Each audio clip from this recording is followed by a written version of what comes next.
Maria Santos wiped the sweat from her forehead as she stretched her aching back. The afternoon sun blazed down on the military airfield, turning the concrete into a furnace that seemed to radiate heat from every direction. She had been working since dawn, and her blue coveralls were already soaked through with perspiration. The massive C-130 transport plane loomed above her like a metal giant, its olive-drab paint job showing signs of wear from countless missions. She dipped her cloth into the bucket of soapy water and continued scrubbing the aircraft's exterior. This was her third year working as part of the civilian maintenance crew at Ramstein Air Base in Germany. The job paid well enough to support her younger brother's college education back home in Texas, and that was all that mattered to her. She kept her head down, did her work, and stayed out of everyone's way. The base was always busy, with personnel moving back and forth between buildings, vehicles rumbling across the tarmac, and the constant drone of aircraft engines in the distance. Maria had learned to tune it all out. She focused on her work, methodically cleaning each section of the plane until it gleamed under the harsh fluorescent lights of the hangar. Today felt different, though. There was an unusual amount of activity around the base. She had noticed several black SUVs with tinted windows parked near the command building, and there seemed to be more security personnel than usual patrolling the area.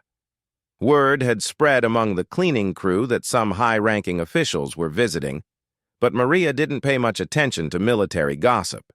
It rarely affected her directly. She moved around to the starboard side of the aircraft, dragging her bucket and supplies with her. This section was always the most challenging because it was harder to reach certain areas without a ladder.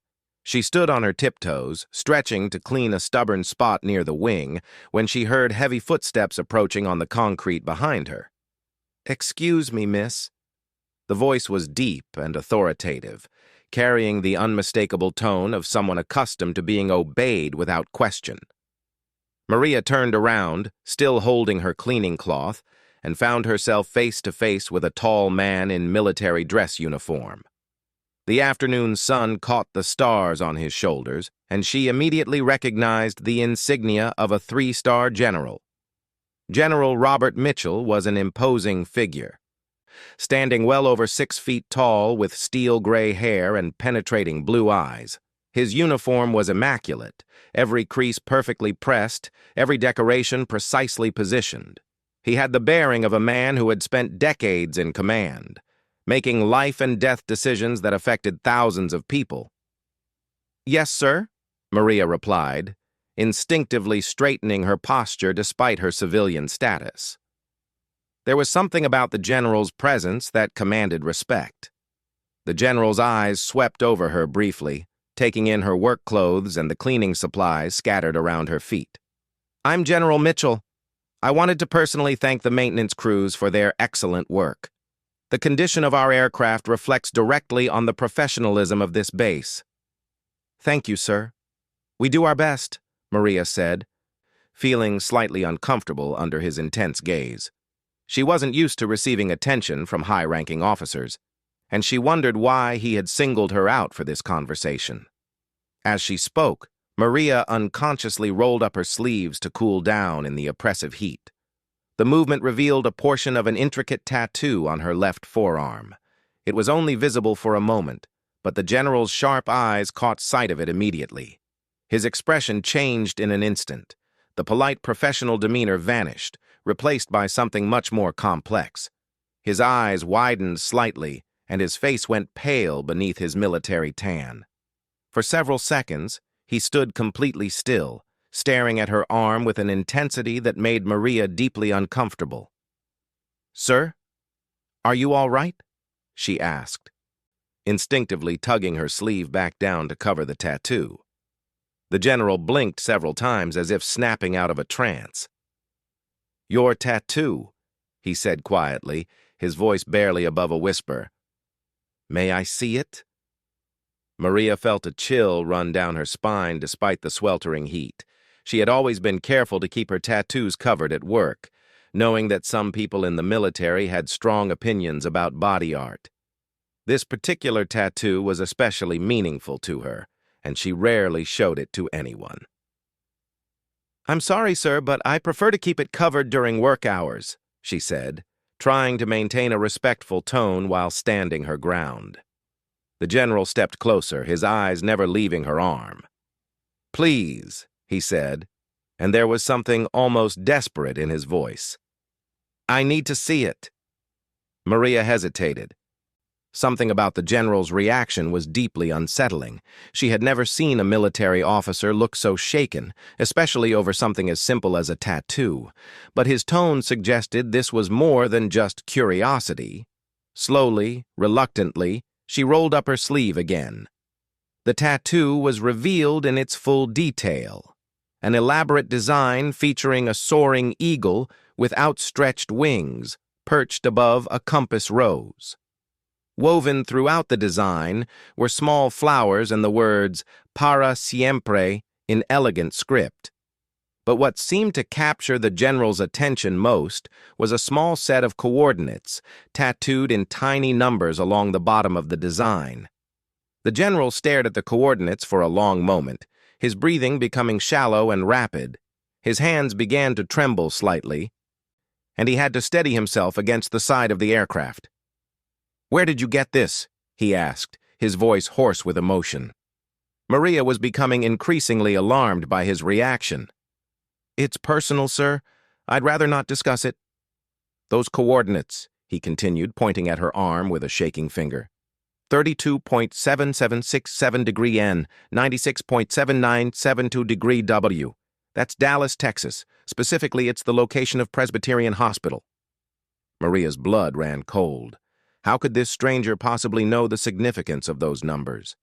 She had never told anyone what they represented, not even her closest friends. The coordinates marked the exact location where her life had changed forever 15 years ago. "How do you know that?" she whispered, unconsciously taking a step backward. The general's eyes were now filled with tears that he was struggling to contain.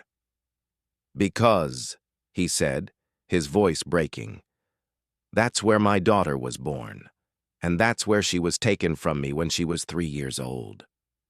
The words hit Maria like a physical blow. The bucket of soapy water slipped from her numb fingers and crashed to the concrete, sending water splashing across their feet. She stared at the general in shock, her mind racing to process what he had just said. "That's impossible," she managed to say. "You must be mistaken." But even as she spoke the words, she was studying his face more carefully. There was something familiar about his eyes, something that triggered a memory she had buried deep in her subconscious. The shape of his jawline, the way he held his head when he was thinking. It was like looking into a distorted mirror. The general reached into his pocket and pulled out his wallet with trembling hands. From it, he extracted a small, worn photograph that had obviously been handled countless times over the years. He held it out to her with a hand that shook so badly he could barely keep it steady. "This is my daughter," he said softly. "Her name was Isabella Mitchell. She was kidnapped from a mall parking lot in Dallas 15 years ago. She was 3 years old, with dark hair and brown eyes, and she had a small birthmark on her left shoulder." Maria looked at the photograph and felt the world tilt around her. The little girl in the picture was laughing at the camera, her tiny arms wrapped around a stuffed elephant. She was wearing a yellow dress with small flowers on it, and her dark curls framed a face that Maria recognized all too well. Without thinking, she reached up and touched her left shoulder, where she knew a small star-shaped birthmark lay hidden beneath her coveralls. The birthmark, she had always been told, was just one of those things, a genetic quirk that meant nothing. "No," she whispered, shaking her head frantically. "No, this can't be happening." The general stepped closer, his eyes searching her face desperately. "What's your full name?" he asked urgently. "Maria Santos," she replied automatically, though her voice sounded strange and distant to her own ears. "But what was your name before? Before you were adopted?" The question hit her like a lightning bolt. How could he possibly know she was adopted? That information wasn't in any of her employment records. She had never told anyone at the base about her early childhood, about the confusion and gaps in her memory from before she was 5 years old. "I don't know," she admitted, the words feeling like broken glass in her throat. "The adoption agency said there were no records. They told me my birth parents had died in an accident." The general's face crumpled with grief and rage. "They lied to you," he said through gritted teeth. "Your mother and I never stopped looking for you. We hired private investigators. We worked with the FBI. We never gave up hope. Your mother—" He paused, struggling to continue. "Your mother died 2 years ago, still believing you were alive somewhere." Maria felt like she was drowning. The noise of the airfield faded into the background as her vision tunneled and her knees began to buckle. This couldn't be real. This had to be some kind of mistake, some cosmic coincidence that would be resolved with a simple explanation. But as she looked into the general's eyes that were the exact same shade of brown as her own, she felt a recognition that went deeper than logic or reason. There was something about his presence that felt familiar, like coming home after a long journey. "The coordinates," she said weakly. "They're not for where I was born. They're for where I was found." The general nodded, tears now flowing freely down his cheeks. "Tell me about the eagle in your tattoo," he said softly. "It was from a dream," Maria replied, her voice barely audible. "A recurring dream I've had since I was a child. I'm flying with an eagle over a beautiful landscape and I feel safe and loved. I had the tattoo done on my 18th birthday because the dream was so vivid and meaningful to me." "I used to read you a story every night," the general said, his voice thick with emotion. "About a little girl who could fly with the eagles. You loved that story. You would make me read it over and over until you fell asleep." Maria's hands flew to her mouth as a sob escaped her lips. Fragments of memory began flooding back. Flashes of a man in uniform reading to her by lamplight, the smell of aftershave and coffee, gentle hands tucking her into bed, a voice singing lullabies in the darkness. "Papa." The word came out as barely a whisper, but the general heard it clearly. His composure finally broke completely. This powerful man, who had commanded troops in combat zones around the world, who had made decisions that shaped international policy, dropped to his knees on the concrete and wept like a broken-hearted father whose worst nightmare had finally ended. Maria stood frozen for several seconds, her mind struggling to process the magnitude of what was happening. Then, moving as if in a dream, she knelt down beside him and tentatively reached out to touch his shoulder. The moment her hand made contact with him, 15 years of suppressed memories came flooding back in a rush that left her gasping. She remembered his laugh, the way he used to toss her in the air and catch her, the uniform hanging in the closet, the pride in his voice when he introduced her to his colleagues as "my little eagle." "I remember you," she whispered, and then louder, "I remember you." They knelt there together on the hot concrete, father and daughter reunited after 15 years of separation, while the busy life of the military base continued around them. Personnel walked by, aircraft engines roared in the distance, and radio chatter crackled from nearby buildings. But for Maria and General Mitchell, the world had narrowed to this single moment of recognition and reunion. But even as they held each other, both of them knew that this was only the beginning. There were 15 years of questions to answer, 15 years of lost time to account for, and most importantly, 15 years of lies to unravel. Who had taken Maria from her family? How had she ended up in the adoption system under a false identity? And why had someone gone to such elaborate lengths to separate a father from his daughter? As Maria finally pulled back to look into her father's eyes, she saw not only joy and relief, but also a burning determination that spoke of justice long delayed. The general's expression had shifted from grief to something much more dangerous. the look of a man who had just discovered that someone had committed an unforgivable crime against his family. "We're going to find out what happened," he said firmly, his voice carrying the authority of his rank and the fury of a father's love. "We're going to find everyone who was involved in taking you from us, and we're going to make sure they pay for what they've done." Maria nodded, feeling a strength she had never known she possessed flowing through her veins. For the first time in her life, she truly understood who she was and where she came from.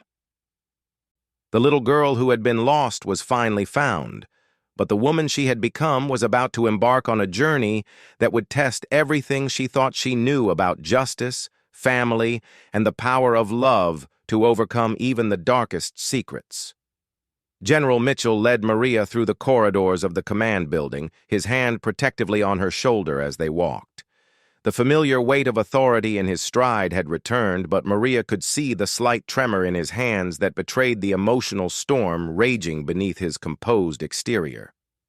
Personnel snapped to attention as they passed, but the general barely acknowledged their salutes. His focus was entirely on the woman beside him, his daughter, returned to him after 15 years of searching. They entered a small conference room where the general closed the door and activated the privacy lock. The sudden silence felt deafening after the constant hum of activity in the corridors. Maria sat down across from her father, studying his face in the harsh fluorescent lighting. The years had carved deep lines around his eyes, and she could see traces of grief etched into every feature. "I need to call some people," he said, reaching for the secure phone on the table. "There are individuals who have been working this case for 15 years. They deserve to know." "Case?" Maria asked, the word feeling strange on her tongue. "Your kidnapping was never closed," he explained as he dialed a number from memory. "I made sure of that. I used every resource at my disposal to keep it active, even when local law enforcement wanted to file it as a cold case." Maria watched as her father spoke in low, urgent tones to someone on the other end of the line. She caught fragments of the conversation, words like breakthrough and immediate assistance and after all these years. When he hung up, his expression was grim. "Special Agent Victoria Hayes from the FBI will be here within the hour," he said. "She's been the lead investigator on your case since 2015. Before that, it was her mentor, Agent Collins, who worked it from the beginning." The next hour passed in a blur of questions and revelations. Maria found herself recounting her earliest memories, the family who had adopted her, the story she had been told about her origins. Everything she had believed about her past was being systematically dismantled and examined under the harsh light of investigation. Agent Hayes arrived exactly on time, a sharp-eyed woman in her 40s with prematurely gray hair and the demeanor of someone who had seen too much of humanity's darker side. She carried a thick file folder that she set on the table with a heavy thud. "General Mitchell," she said, shaking his hand firmly. "After all these years, I can hardly believe it." She turned to Maria, and her expression softened. "Isabella, or Maria, if you prefer, I've been looking for you for a long time. May I?" Maria nodded, and Agent Hayes opened the file. The first thing she pulled out was an age progression photograph showing what Isabella Mitchell might look like as an adult. The resemblance to Maria was striking, though not perfect. The computer had guessed at her features based on childhood photos and genetic modeling, but reality had proved even more beautiful than the projection. "We never stopped believing you were alive," Agent Hayes said. "But after 15 years with no significant leads, even I was beginning to have doubts." She spread several documents across the table: police reports, witness statements, surveillance photos, and investigative notes that represented thousands of hours of work. Maria stared at the papers that documented her own disappearance, feeling like she was looking at the case file of a stranger. "Tell me about the family that adopted you," Agent Hayes said, pulling out a legal pad. "Everything you can remember." Maria took a deep breath and began to speak. Richard and Carmen Santos. They lived in a small town outside Austin. Richard worked for a construction company, and Carmen was a nurse. They told me they had always wanted children but couldn't have any of their own. Good people? The agent asked. The best, Maria replied without hesitation. They loved me completely. I never doubted that for a second. Carmen died when I was 16, cancer. Richard passed away 3 years ago, heart attack. Agent Hayes made notes as she spoke. Did they ever mention anything about the adoption process? Anything that seemed unusual or secretive? Maria frowned, searching her memories. Not really. They said it took them years to find an agency that could help them. They always told me how grateful they were that I came into their lives, but they never really talked about the details. What about your name change? Do you remember anything about becoming Maria Santos? I assumed it was part of the normal adoption process. They said my birth parents had chosen the name Isabella, but they wanted me to have a fresh start with a new name. I never questioned it. Agent Hayes and General Mitchell exchanged a meaningful look. Isabella, the agent said carefully. Name changes in adoptions are actually quite rare, especially when the child is old enough to remember their original name. It's typically only done when there are specific safety concerns. What kind of safety concerns? Maria asked, though she was beginning to dread the answer. The kind that suggests the adoption wasn't entirely legal, Agent Hayes replied bluntly. General Mitchell's jaw tightened. You're saying she was trafficked? I'm saying that legitimate adoption agencies don't typically erase a child's identity so completely. The Santos family may have believed they were going through proper channels, but someone above them was operating outside the law. Maria felt sick. The Santos family didn't know? We'll need to investigate that thoroughly, Agent Hayes said. But based on what you've told me, it sounds like they were as much victims as you were. Someone presented them with a child and proper-looking paperwork, and they acted in good faith. She pulled out a map of Texas and spread it across the table. Tell me about the day you disappeared. What's the earliest memory you have from that time? Maria closed her eyes, trying to reach back into the darkest corners of her memory. I remember being scared. There was a woman, not my mother, who was crying. She kept saying she was sorry over and over, and there was a man who told me I was going on a special trip. Describe them, Agent Hayes urged gently. The woman had blonde hair and wore a lot of makeup. She smelled like cigarettes and perfume. The man was big, with dark hair and a scar on his chin. They gave me medicine that made me sleepy. General Mitchell's hands clenched into fists. They drugged you. It gets fuzzy after that, Maria continued. I remember being in a car for a long time, and then a house that smelled like cats. There were other children there, but I wasn't allowed to talk to them. And then the Santos family came, and they were so happy to see me. They called me their miracle. Agent Hayes had been writing furiously throughout Maria's recollection. The house that smelled like cats, do you remember anything else about it? The location, what it looked like? It was old and had peeling paint. Yellow, I think. There was a big tree in the front yard with a tire swing. And the woman who ran it had gray hair and wore thick glasses. That matches a description we have in our files, Agent Hayes said, excitement creeping into her voice. We've been tracking a network of illegal adoption facilitators who operated throughout Texas in the late 2000s and early 2010s. They would place children with families who were desperate to adopt and willing to pay premium fees without asking too many questions. But how did they get Isabella in the first place? General Mitchell asked. Agent Hayes hesitated before answering. General, there's something else we need to discuss. Something that might explain why your daughter was specifically targeted. She pulled out another set of documents.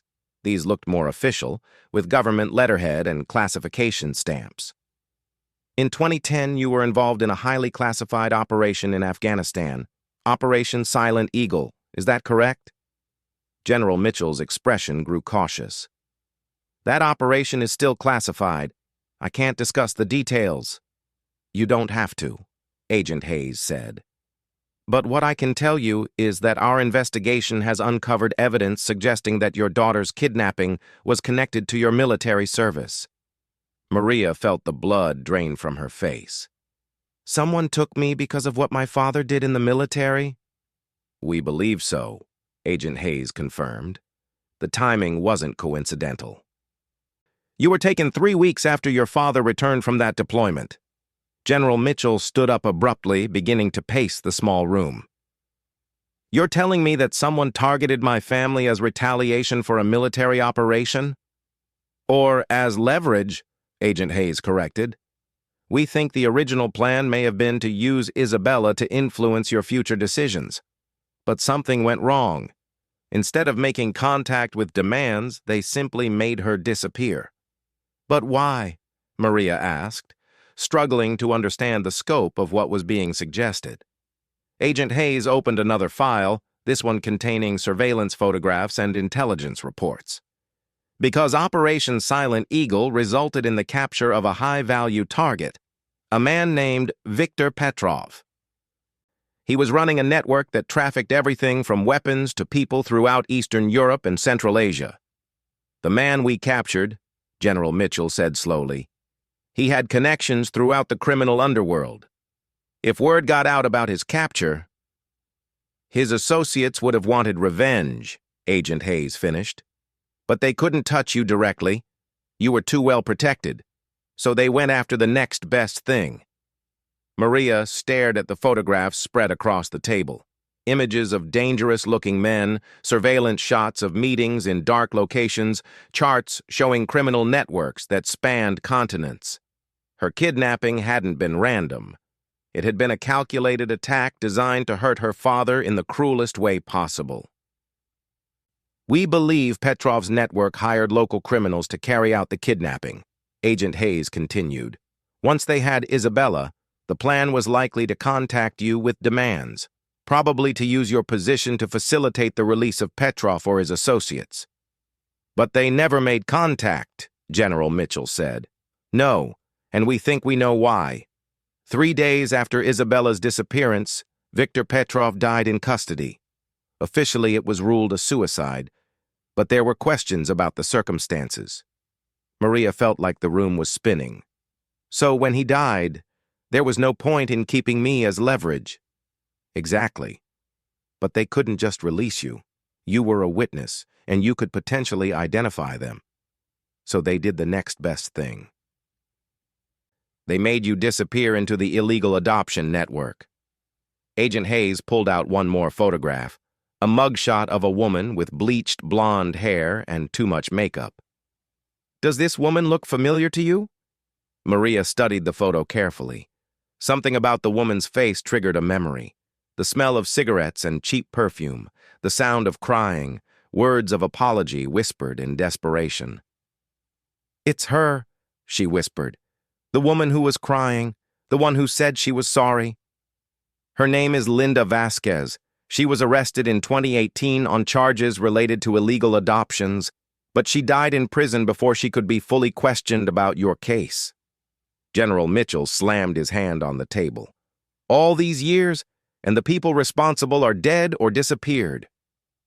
Not all of them, Agent Hayes said grimly. Linda Vasquez kept detailed records of her operations. We found them when we raided her property after her arrest. Your daughter's case is documented in those files, including payments made by the adoption network. She pulled out a ledger page covered in handwritten notes. Someone paid Linda Vasquez $50,000 to place Isabella with a suitable family and ensure that her original identity was completely erased. $50,000?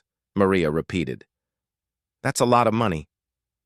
More than enough to ensure complete cooperation and discretion, Agent Hayes agreed. But here's the interesting part. The money didn't come from Petrov's known associates. It came from a shell company based in the Cayman Islands. General Mitchell stopped pacing. Money laundering? Professional money laundering. Whoever paid for Isabella's disappearance had access to sophisticated financial networks. This wasn't some small-time criminal operation. Maria felt a chill run through her. So there are still people out there who were involved in taking me? We believe so, Agent Hayes confirmed. And now that we know Isabella is alive and has been found, those people become a potential threat again. The room fell silent as the implications of that statement sank in. Maria had spent 15 years living a peaceful life as Maria Santos, but now that her true identity had been revealed, she was potentially in danger again. What do we do now? She asked quietly. General Mitchell sat back down beside her, his protective instincts fully engaged. Now we find everyone who was involved in taking you from us. And we make sure they can never hurt you or anyone else again. Agent Hayes nodded.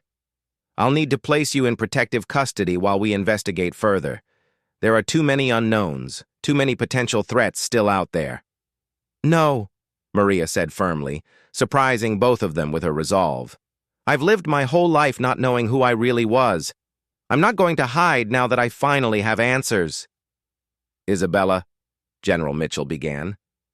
Maria, she corrected him gently. I'll always be your Isabella, but I'm also Maria Santos. The Santos family gave me 15 good years, and that's part of who I am now. She stood up, looking between her father and Agent Hayes with determination. I want to help with the investigation. These people destroyed our family, and they need to pay for what they've done. Agent Hayes shook her head. It's too dangerous.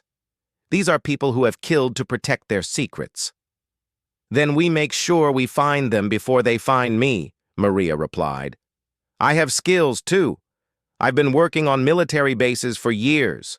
I know how to observe people, how to blend in, how to notice things that seem out of place.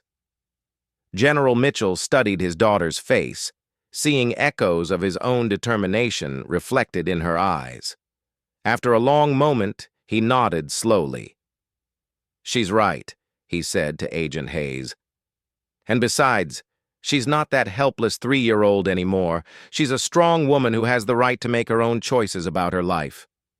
Agent Hayes looked between them, clearly unhappy with the decision, but recognizing the futility of arguing with two equally stubborn people. Fine, but we do this my way. Full protection, constant communication, and at the first sign of trouble, you go into hiding. Understood? Maria nodded. Understood. As they began to plan their next steps, none of them realized that their conversation was already being monitored by people who had spent 15 years believing that Isabella Mitchell was safely buried in the past. The revelation of her survival had triggered alerts in places far from Ramstein Air Base, and powerful people were already mobilizing to ensure that the truth about what happened to her would remain hidden forever. 3 weeks after the reunion, Maria found herself in a secure FBI facility outside Washington, D.C., surrounded by monitors displaying financial records, surveillance footage, and communication intercepts. The investigation had moved faster than anyone expected, largely due to the resources that General Mitchell had been able to mobilize through his military contacts. Agent Hayes stood before a wall-mounted screen showing a complex web of connections between various criminal organizations, shell companies, and offshore bank accounts. The scope of what they had uncovered was staggering. Isabella Mitchell's kidnapping had been just one small part of a much larger criminal enterprise. The money trail led us to a man named Dmitry Kozlov, Agent Hayes explained, pointing to a photograph of a well-dressed man in his 60s. He's the head of an organization that specializes in what they call life insurance for high-value criminals. Life insurance? Maria asked, studying the man's cold eyes in the photograph. When someone like Viktor Petrov gets captured, Kozlov's organization immediately puts contingency plans into motion. They identify pressure points, family members, loved ones, business partners, and they acquire leverage over those pressure points. General Mitchell leaned forward in his chair. They were planning to use Isabella as leverage against me. Exactly. But when Petrov died, They couldn't just release her. She was a liability. So they sold her into the illegal adoption network and kept the money from the transaction. Sold her, Maria repeated, the words tasting bitter in her mouth. Like a piece of property. Agent Hayes nodded grimly. Kozlov's organization has been doing this for decades. We estimate they've been responsible for the disappearance of over 200 people worldwide, children and adults taken as insurance against their enemies. Maria stood up and walked to the window, looking out at the Virginia countryside. For 15 years, she had lived a normal life, unaware that she was actually a victim of international criminal conspiracy. The Santos family had loved her and raised her well, never knowing that her presence in their home was the result of such terrible circumstances. "What's our next move?" she asked, turning back to face the others. Agent Hayes exchanged a look with General Mitchell before responding. "We've located Kozlov. He's currently in Monaco, supposedly attending a legitimate business conference, but our intelligence indicates he's actually there to meet with potential clients." "And you want to arrest him there?" "It's not that simple. Kozlov has never been directly connected to any specific crime. He's extremely careful about maintaining plausible deniability. Even if we arrest him, his lawyers will have him released within hours." General Mitchell stood up, his military bearing making him seem larger than life in the cramped conference room. "So what are you suggesting?" "We need evidence of his current criminal activity. Not just financial records or circumstantial connections, but actual proof that he's actively engaged in these operations." Maria understood immediately. "You want to use me as bait?" "Absolutely not," General Mitchell said firmly. "I just got my daughter back. I'm not putting her in danger again." "Dad," Maria said gently, using the word that still felt new and wonderful on her tongue. "This is our chance to stop them, to make sure they never do to another family what they did to us." Agent Hayes pulled out another set of documents. "We've developed a plan that would minimize the risk to Maria while giving us the best chance of gathering the evidence we need." She spread out floor plans and surveillance photos of a luxury hotel in Monte Carlo. "Kozlov always stays in the same suite when he's in Monaco. We know his patterns, his security arrangements, his meeting schedules.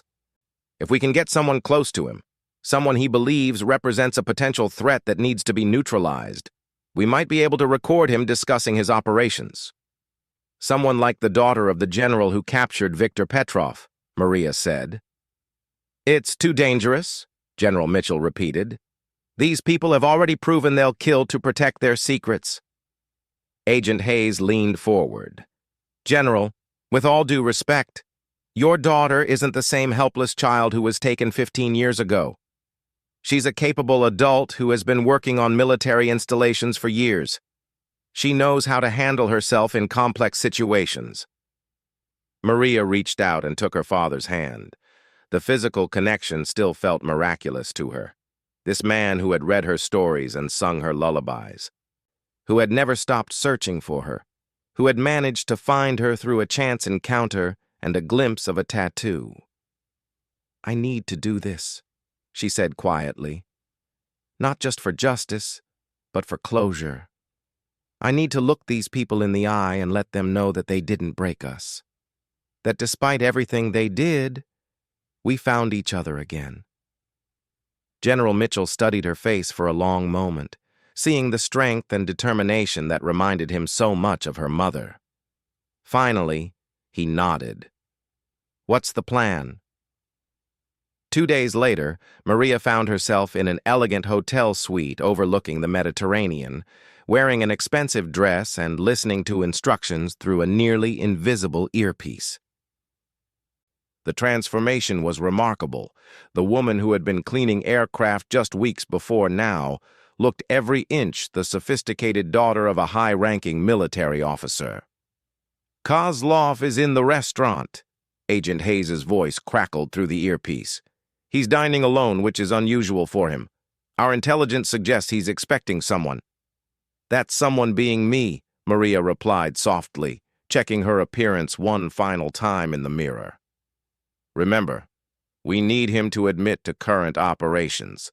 Historical crimes won't be enough to build a case that will stick. Maria made her way down to the restaurant, her heart pounding with a mixture of fear and excitement.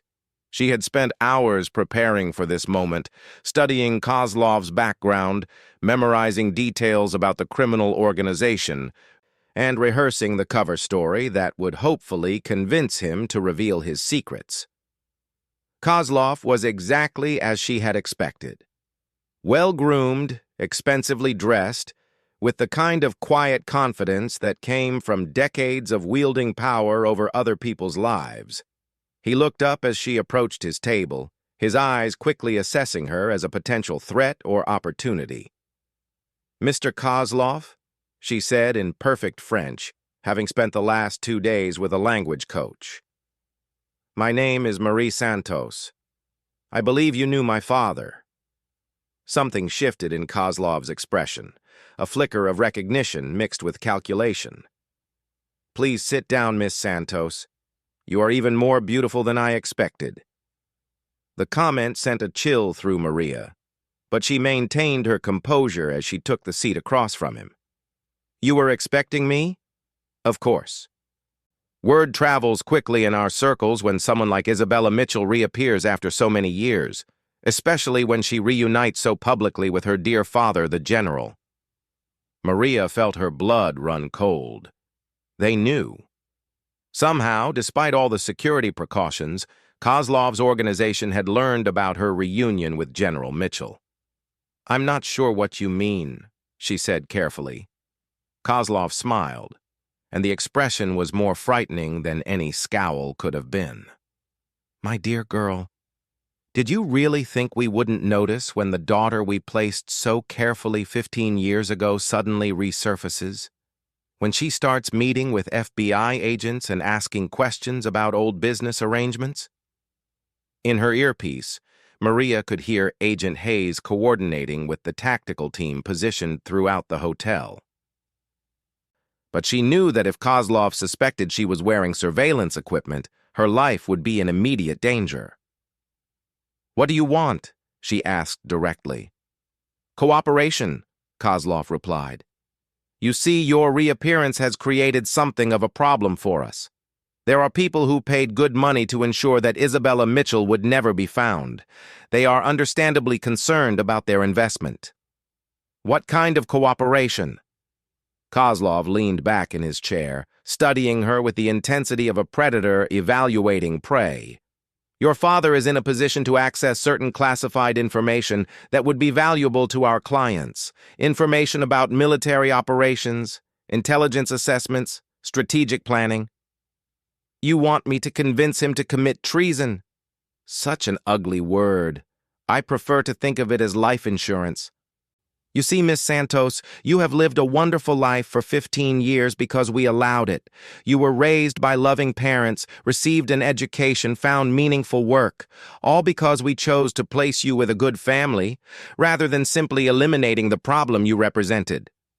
Maria felt rage building in her chest, but she forced herself to remain calm. "And if I refuse?"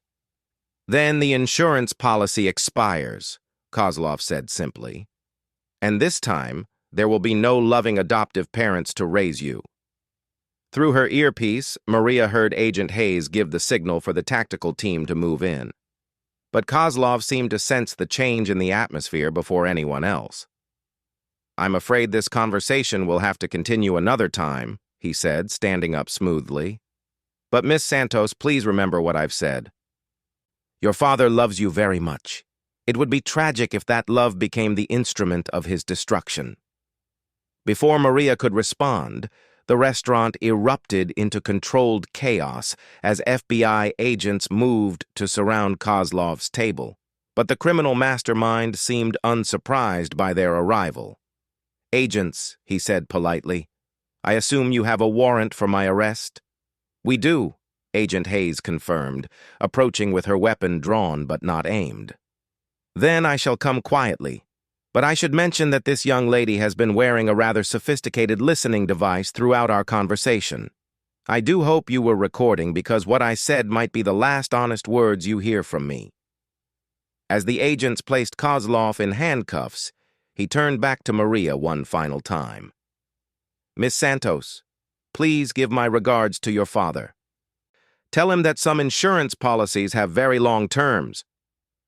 3 hours later, Maria sat in a secure room at the Monaco police station, surrounded by FBI agents and international law enforcement officials. The recording of her conversation with Kozlov was playing for the third time, and the implications of what had been captured were becoming clearer with each listening. "He admitted to placing you with the Santos family," Agent Hayes pointed out. "That's direct evidence of human trafficking."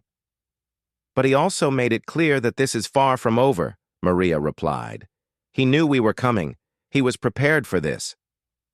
General Mitchell, who had flown to Monaco as soon as he learned of the operation, sat beside his daughter with his arm protectively around her shoulders. "What does this mean for Isabella's safety?" Agent Hayes hesitated before answering. "It means that Kozlov's organization views her as an ongoing threat. Even with him in custody, there are others who will want to eliminate that threat." "So what are our options?" "Witness protection is one possibility. We could give Isabella a new identity, relocate her somewhere secure." "No," Maria said firmly. "I'm done living under false identities. I'm done being Isabella Mitchell, who became Maria Santos, who then becomes someone else entirely. I want my life back, even if it means living with constant danger." Maria looked around the room at the law enforcement officials who had risked their lives to bring Kozlov to justice. These people didn't give up on finding the truth, even after 15 years. My father never stopped looking for me. "I'm not going to give up on living my life just because some criminals think they can intimidate me." General Mitchell squeezed her hand. "Whatever you decide, I'll support you. But I think there might be another option." He turned to Agent Hayes. "What if we don't hide Isabella? What if we use her visibility as protection?"